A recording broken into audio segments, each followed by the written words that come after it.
आप निर्माण देखेंगे वो संस्कृति और विरासत को ध्यान में रखते हुए डिजाइन किया गया है। तो प्रधानमंत्री का आज का एक गुजरात दौरा है, जहां प्रधानमंत्री ने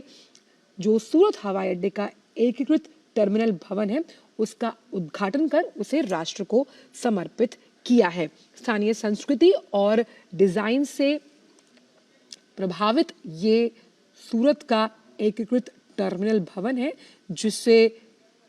राष्ट्र को समर्पित किया गया। और जब भी हम एयरपोर्ट्स की बात करते हैं कनेक्टिविटी के लिहाज से, सूरत, क्योंकि यहाँ पर सबसे ज्यादा डायमंड मर्चेंट्स की हम बात करें, बिजनेस क्लास बहुल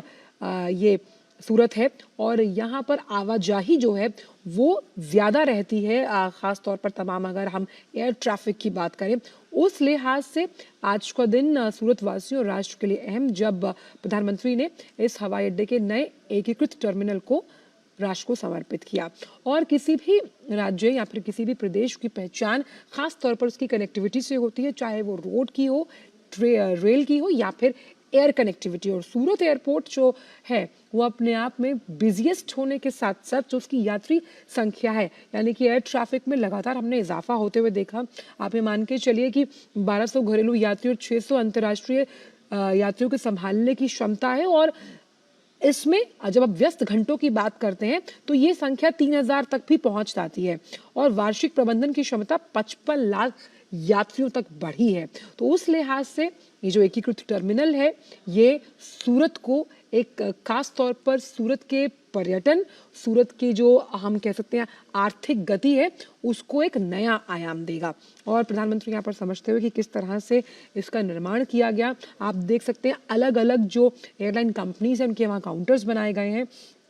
और ये जो हवाई अड्डा है ये सूरत के लिए पहचान के रूप में तो काम कर ही रहा है और इस तरह से इसकी जो दोहन क्षमता है उसमें भी बढ़ोतरी दर्ज होगी। और साथ ही साथ खास तौर पर ये जो लोग लगातार सूरत एयरपोर्ट का इस्तेमाल लगातार जो अन्य शहरों में जाने के लिए करते हैं, जो तमाम कनेक्टिंग फ्लाइट्स हैं वो बेहद अहम है यहाँ से। तो उस लिहाज से भी आज का दिन बेहद अहम है। और जब हम विकसित भारत संकल्प यात्रा की बात करते हैं, विकसित भारत की बात करते हैं, उस लिहाज से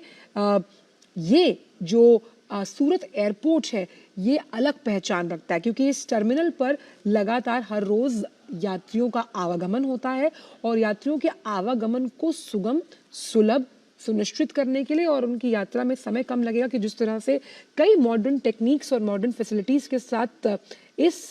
टर्मिनल का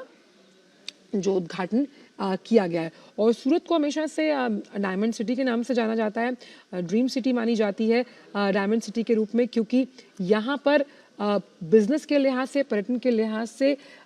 इसे डिजाइन किया गया। उन्नत टर्मिनल का जो ये भवन है इसमें सूरत शहर का जो रांधेर क्षेत्र है उसके पुराने घरों की समृद्ध और पारंपरिक जो लकड़ी का काम है उसे दर्शाया गया है। इसमें डबल इंसुलेटेड रूफिंग सिस्टम है ताकि ऊर्जा की बचत के लिए कैनोपी लगाई गई है, कम गर्मी बढ़ाने वाले double glazing unit, rain water harvesting water treatment plant और साथ ही साथ सोलर प्लांट जैसी तमाम सुविधाओं से सुसज्जित है। जब हम बात करते हैं इस सूरत के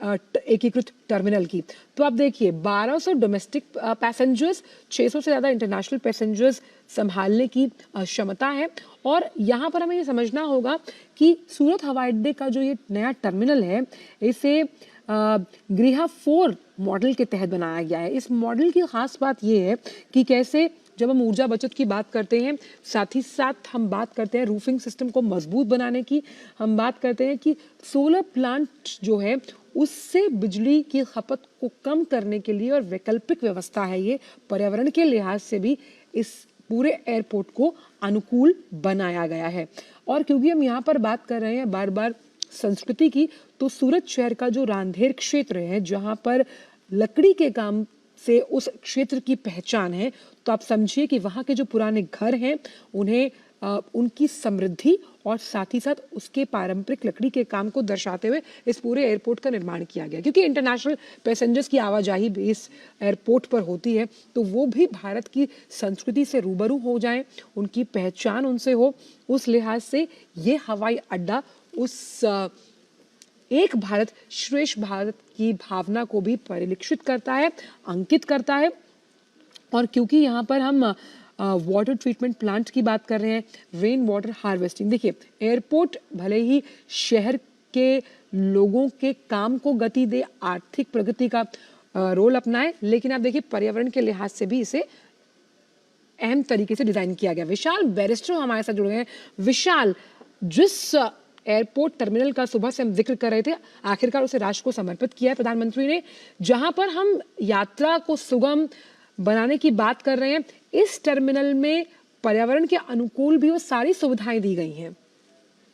जी आंचल, आपने बिल्कुल ठीक कहा। अभी कुछ देर पहले प्रधानमंत्री नरेंद्र मोदी ने इस नए टर्मिनल को देश को समर्पित कर दिया है और पहली उड़ान दुबई के लिए निकलेगी यहाँ से। और कुछ ही दिन पहले सूरत ने अंतर्राष्ट्रीय हवाई अड्डे का जो मुकाम है वो भी हासिल किया है। जहाँ तक हम बात कर रहे हैं कि सारे इंटरनेशनल स्टैंडर्ड्स के अलावा